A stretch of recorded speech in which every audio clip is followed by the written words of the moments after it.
En el nombre del Padre, y del Hijo, y del Espíritu Santo. Amén. Dice el Señor: yo les aseguro que el que diga a ese cerro, levántate de ahí y arrójate al mar, si no duda en su corazón y cree que sucederá como dice, se le concederá. Por eso les digo que todo lo que pidan en la oración, crean que ya lo han recibido y lo obtendrán. Bueno, feliz noche para las personas que se conectan de repente, siempre digo en vivo o lo escucharán en diferido, a esta serie llamada La Ruta de la Sanación, otra de las series que hemos venido haciendo desde el Ministerio Abrazando Nuestra Fe, y que en lo particular esta implicaría pues el episodio 19 de 27 episodios que tiene esta serie. Una serie que está centrada en hacer un caminar por los evangelios de los 4 evangelistas, de momentos en los que Jesús realizó sanaciones, tanto físicas, corpóreas, como las más importantes, que son las sanaciones espirituales, las de la conversión. Y en este episodio 19 vamos a darle la bienvenida a San Lucas. Lucas, el evangelista, que también es el autor, el responsable de otro libro súper importante en la tradición bíblica, que es el libro de los Hechos de los Apóstoles. Lucas, según entiendo, fue discípulo directo de San Pablo, así como Marcos lo sería de San Pedro. Entonces no fue un apóstol directo de Jesús, pero a la misma línea de San Pablo, sin duda fue un verdadero precursor y bien importante transmisor del mensaje de Jesús. Hoy, voy a colocar primero en oración. Nosotros tenemos desde el Ministerio Abrazando Nuestra Fe un grupo de WhatsApp que hace dinámica de encuentro, de formación de lunes a viernes. De hecho, siempre lo digo en las grabaciones también, las personas que estén interesadas en formar parte del grupo, sencillamente lo que tienen que hacer es solicitar, en este caso vía Instagram, también lo pueden hacer por Facebook o por el canal de YouTube, siempre con el nombre Abrazando Nuestra Fe, solicitar el enlace del WhatsApp y con mucho gusto yo se los envío. No lo hago público porque hemos tenido a veces situaciones de que hay personas que se han metido y empiezan a promocionar cosas que no tienen nada que ver con la dinámica de la fe, la razón de ser del grupo. El texto que vamos a reflexionar hoy, con lo del grupo, que pongo ante el Señor, ante Jesús, pues todas las necesidades expresadas allí, no solamente el día de hoy, viernes 22 de abril del año 2022, sino también durante esta semana. Estamos en la semana naciente del tiempo de Pascua, de Resurrección. Estamos celebrando la dicha del Jesús resucitado, el Jesús que fue levantado o que se levantó de la muerte y que venció al pecado, que es el sentido primordial de nuestra fe. Buscamos a Cristo para ser salvados, para reconciliarnos con el Padre, para garantizar una eternidad junto a Él que trasciende cualquier anhelo finito, superfluo de éxitos en el mundo. Eso es difícil de comprender, yo todavía estoy en ese proceso, pero sí es importante tenerlo claro, que tenemos cada día anhelar un poco más de eternidad. De hecho, hoy escuchaba una frase muy bonita de Fray Nelson Medina, que decía que todo el que prepara una santa muerte pues tendrá una santa vida, y eso me parece que es muy cierto, ¿no? No es que vamos a estar todos los días deseando morir, es desear dos cosas: cumplir la misión de vida que Dios nos haya encomendado y también caminar con un anhelo de transformación, de ser mejores personas día a día. Este texto de este milagro de hoy es espectacular. De hecho, pueden ver la gráfica. Vamos a ver lo que el texto nos dice de Lucas, porque es un milagro además muy, muy hermoso, muy poderoso, y que involucra el sentido de vivir en iglesia y en comunidad. Dice el texto: un día Jesús estaba enseñando y allí entre los asistentes estaban unos fariseos y unos maestros de la ley que habían venido de todas partes de Galilea, de Judea e incluso de Jerusalén. El poder del Señor se manifestaba ante ellos, realizando curaciones. En este momento llegaron unos hombres que traían un paralítico en su camilla, querían entrar a la casa para colocar al enfermo delante de Jesús, pero no lograron abrirse camino a través de aquel gentío. Entonces subieron al tejado, quitaron las tejas y bajaron al enfermo en su camilla, poniéndolo en medio de la gente y delante de Jesús.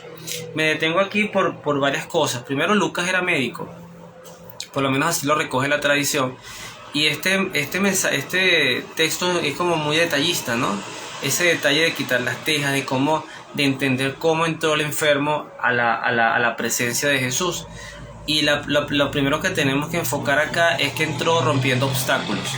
No había forma de entrar. A veces, sobre todo para el paralizado, hoy oro particularmente por las personas que padecen algún tipo de parálisis, especialmente ofrecer esta ruta de la sanación por las personas que están postradas en cama, bien sea por un ACV o por un accidente, o también, bueno, por algunas parálisis que son permanentes. Hay personas que lamentablemente, producto por ejemplo, de heridas de bala. Yo conozco un caso particular de hace muchos años, un muchacho que ya es un señor hecho y derecho, pero lamentablemente por una herida de bala quedó paralítico toda su vida.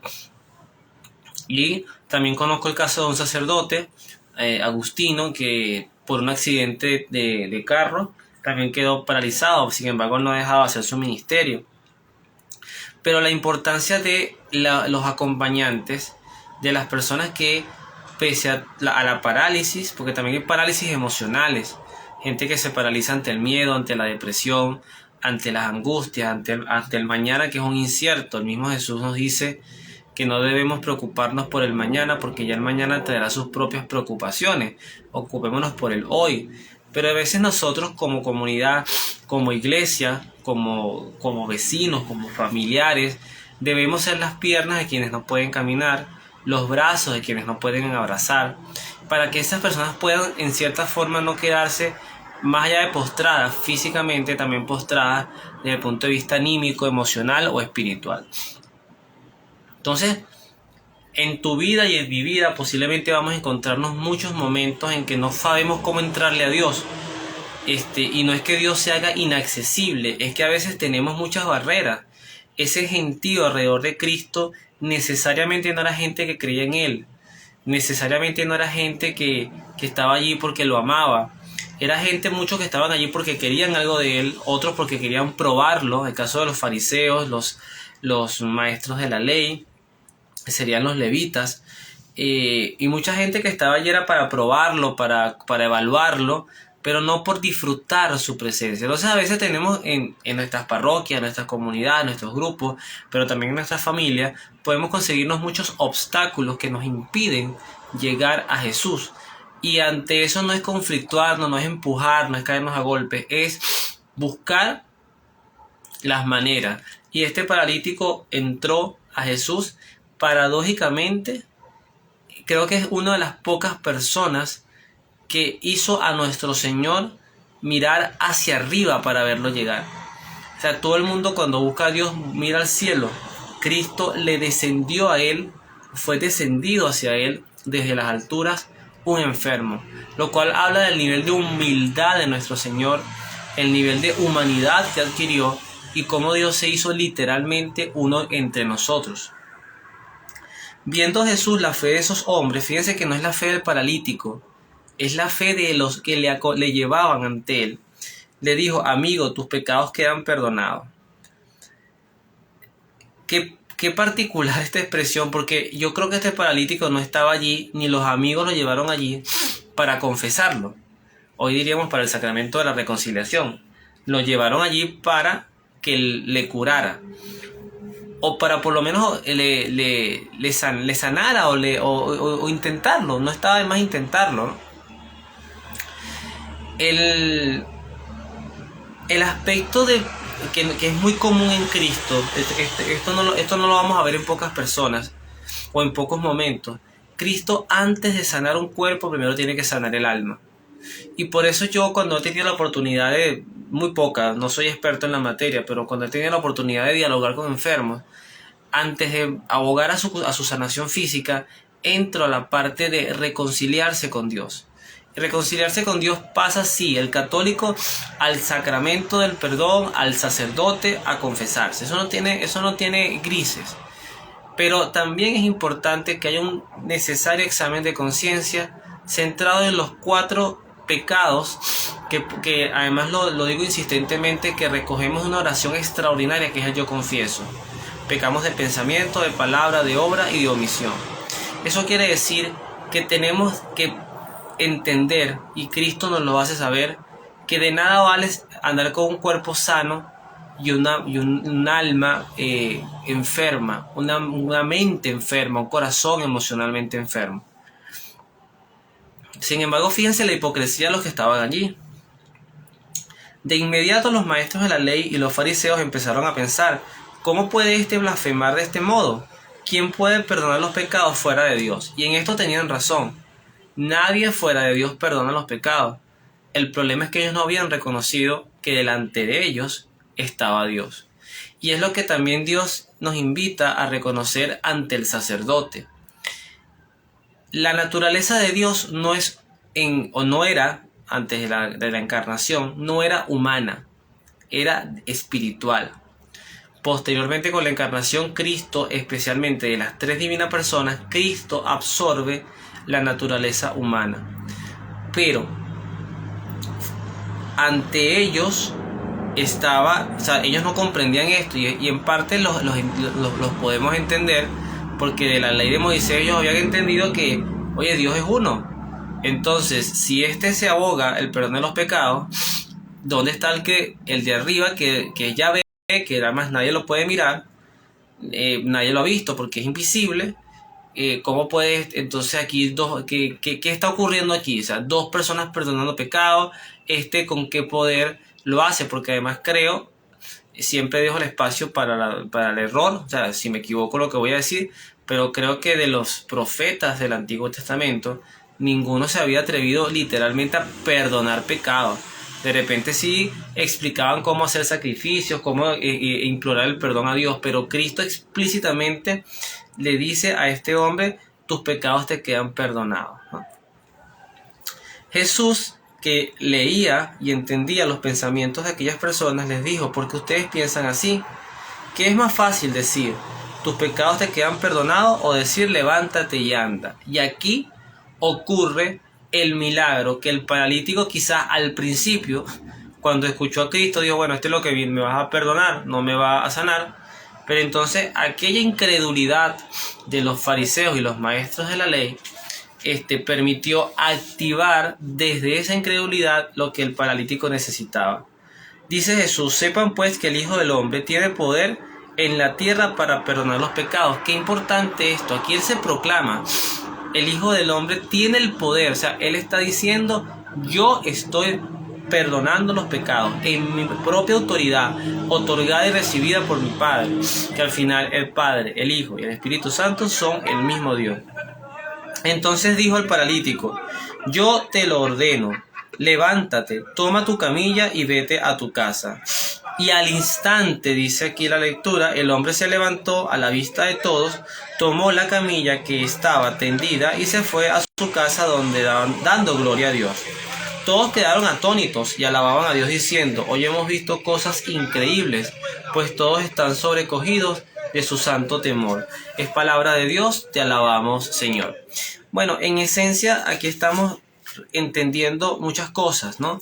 Primero, es importante que desde la fe entendamos que para Dios nada es imposible, nada. Cuando digo nada es nada. Yo recuerdo, inclusive una vez, de verdad que no me acuerdo el beneficiario del milagro, pero recuerdo un testimonio inclusive de un joven que tenía una pierna mutilada, amputada, y un día él se amaneció en la mañana y la pierna estaba restituida. Dios puede sanar el SIDA, puede sanar el cáncer, que son enfermedades tan duras. Dios puede sanar a una persona que está en coma días, meses o años, inclusive lo puede levantar. Ahora bien, la vida, en cierta forma, aunque tengamos salud física, la vida en muchos sentidos nos puede paralizar. Insisto, paralizar la rabia, la ira, la soberbia, Son cosas factores humanos que nos pueden llegar a paralizar. Ante eso, Cristo se presenta con un método sanador que nos va a permitir movilizar, retomar la movilidad. El primero es perdonar pecados, pero para perdonar pecados tiene que haber arrepentimiento. Quizás queda la duda por qué Cristo comenzó con este hombre diciéndole: tus pecados te quedan perdonados. Cristo leía los pensamientos. Quizás este hombre bajando por la camilla, más en ese momento, Cristo leyendo sus pensamientos, escuchó que más que pedir sanación, este hombre lo que pedía era perdón. Y qué importante, porque a veces la presencia de Dios nos invita a eso, a pedir su perdón. No olvidemos eso.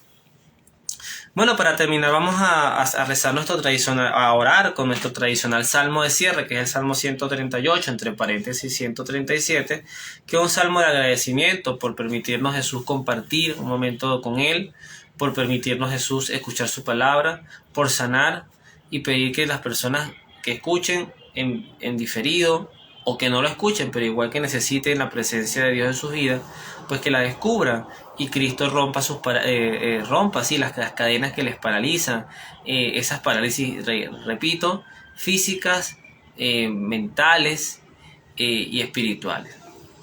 Dice: te doy gracias, Señor, de todo corazón, pues oíste las palabras de mi boca. Canto para ti en presencia de los ángeles y me postro ante tu templo santo. Doy gracias a tu nombre por tu amor y tu verdad, pues tu palabra ha superado tu renombre. El día en que clamé me respondiste y aumentaste la fuerza de mi alma. Te darán gracias, Señor, todos los reyes de la tierra, cuando oigan las palabras de tu boca. Celebrarán los caminos del Señor, es muy grande la gloria del Señor. Desde arriba el Señor ve a los humildes, y de lejos distingue al orgulloso. Si en el medio de la angustia caminare, tú me harías vivir.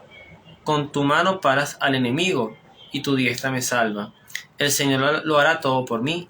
Señor, tu amor perdura para siempre, no abandones la obra de tus manos. Que tengan una bendecida noche, un feliz fin de semana, y bueno, que Dios les bendiga. Nos vemos en la oración.